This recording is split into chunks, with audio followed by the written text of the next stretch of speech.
Hey, thank you for watching me this week. I want to say, first of all, a big thank you to all of you who are writing in, sending me comments and testimonies, praise reports, questions you have, prayer requests, everything that comes in from the website comes straight to my desk, and I was just reading a folder full of awesome testimonies, and then some of you have asked me to specifically pray over things, and I just want you to know, and give you my word, that I lay hands on these and pray over every testimony and every prayer request that comes through. So thank you for doing that, and keep them coming, because I love to see what God's doing in your life. So this month I'm going to be talking about you, your imagination, your dreams, your goals, your future. That's like my favorite thing to talk about is, I am such a big goal setter. I mean, every day I have goals. Every single day, the night before I set my goals out for the next day. But I also want to talk about the big goals, the big vision, and the dreams that you have for your life, but maybe you've never consciously thought about them and put them on paper. And if you've watched any of the podcasts in the past, some of the ones on dreams, picturing your dreams and goals, I talk about the necessity of writing your dreams and goals, and I give statistics and proof on how important it is, and how just, in America alone, the research showing that only 3% of Americans have their goals in writing, but those 3% had accumulated more wealth than the 97% who didn't have their goals in writing. That's crazy, but it comes straight from the Bible. Write your vision, make it plain on paper. Habakkuk 2:2. I was reading something the other day, a story from a veteran who said that during World War II, that if an unidentified soldier was asked, if he just suddenly appeared in the dark and was asked, "What is your mission?" If he couldn't state it immediately, he was shot without question. I thought, oh my gosh, that's pretty intense. If he couldn't state his mission instantly, they were shot without question.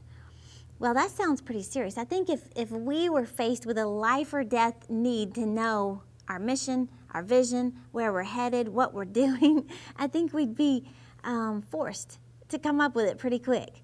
Well, the truth is, it is pretty serious. It is a life or death matter. Proverbs 29:18 tells us, where there is no vision, the people perish. And perish simply means die. So if you don't have a vision for your life, you're dying. And, I say that all the time to people, because we have to realize that this is not just a cute little sermon, a cute little maybe success and leadership type message. This is life or death. If you don't have a vision for your life in any area, then you're just dying.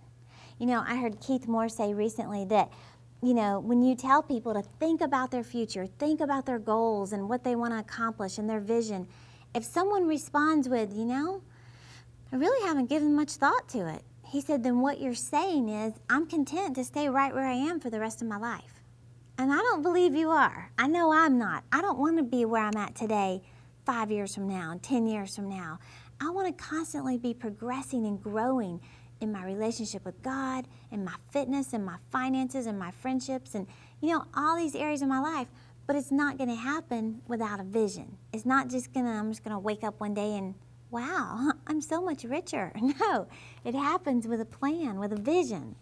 Well, vision has been defined as the sight of the mind. The sight of the mind. It's what you see on the inside. Your imagination, it's when you begin to get a vision for your future, whatever area it is, it's your imagination going to work to envision your future. And the cool thing is, our mind has the ability to see things the way they could be, not just the way they are. If you just sit and dream about, a dream vacation, you can actually imagine yourself going to the French Riviera or wherever it is. But that's your imagination going to work to envision your future. What's cool is, it's been proven that whatever gets in your mind and stays there, it'll eventually show up in your life. Now, I love that. Whatever gets in your mind and stays there, you're thinking about it, you're talking about it, you're praying about it, you're sowing seed towards it. It's constantly at the forefront of your mind. Whatever gets in your mind and stays there will eventually show up in your life. One of the keys, though, and I've shared this on several podcasts, but it bears repeating. Creflo Dollar said, if Jesus himself showed up in your living room tonight and said, how much money do you need to get out of debt? If you couldn't answer him, he said, you're not serious about getting out of debt.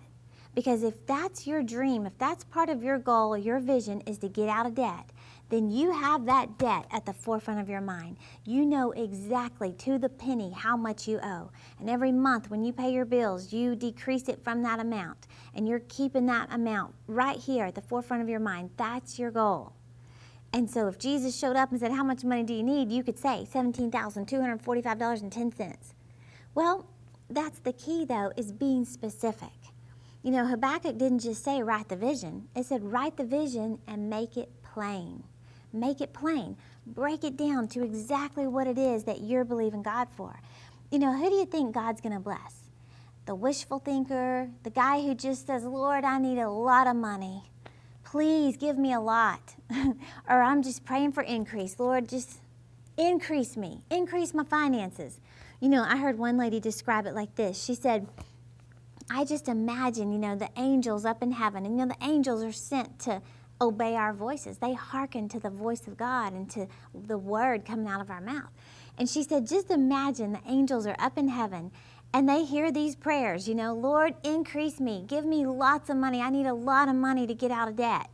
She said, imagine, you know, the Lord telling the angels to go to work and they're looking around for your prayer request, looking on a shelf of things, and they can't seem to find anything that's called a lot of money. But if you're specific, that's another story. Well, the reason, you know, I love teaching on visions and goals and dreams and getting them on paper is because I've seen it come to pass in my own life so many times. And, you know, I've told people and challenged them to start your own dreams book, make your own book, get your dreams and goals on paper. And so many people say, yeah, I know I need to do that, but they may not ever do it. So I finally came out with my very own, my personal dreams and goals notebook. And this, I'm so excited about this because it's just another step to help you get your goals on paper so you can start walking in the success that God has for you. And you know, these just came in, they're brand new. So last night I took mine home and I started putting a few things in it. But you just get your goals on paper. I have, you know, a bank stub here from a savings account of an amount that I'm believing God for in my daughter's savings account. Well, I want to challenge you to do the same thing. Write your vision, make it plain on paper. I want you to get your order of the new notebook. All you got to do is just order it right now on this website and we'll send it to you immediately. Thank you for watching. I'll see you next time.